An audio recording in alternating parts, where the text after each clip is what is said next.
এদিকে রাজধানীর রামপুরায় মাদ্রাসা শিক্ষার্থীকে ধর্ষণ ও আত্মহত্যায় প্ররোচনার মামলায় মাদ্রাসাটির জ্যেষ্ঠ ছাত্র শিহাব হোসেনকে 5 দিনের রিমান্ড দিয়েছেন আদালত। তদন্ত কর্মকর্তার আবেদনের প্রেক্ষিতে ঢাকার মেট্রোপলিটন ম্যাজিস্ট্রেট হাসিবুজ্জামান বৃহস্পতিবার এ আদেশ দেন। প্রসিকিউশন বিভাগের এসআই আবুল কালাম আজাদ রিমান্ডের তথ্য নিশ্চিত করেন। এর আগে বুধবার রাতে পাবনা থেকে শিহাবকে গ্রেফতার করা হয়। তাকে আদালতে হাজির করে 7 দিনের রিমান্ড চেয়ে আবেদন করেন তদন্ত কর্মকর্তা রামপুরা থানার এসআই সাইফুল ইসলাম। রাষ্ট্রপক্ষে ঢাকা মহানগর পাবলিক প্রসিকিউটর ওমর ফারুক রিমান্ডের পক্ষে যুক্তি তুলে ধরেন।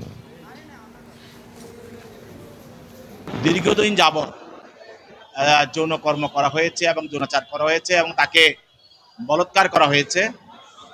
দীর্ঘদিনের সেই চিহ্ন, সেখানে ক্ষত চিহ্ন পাওয়া যায় এবং তার শ্রুতার রিপোর্টেও, মৃত ব্যক্তির শ্রুতাল রিপোর্টেও সেটাও দেখা যায়।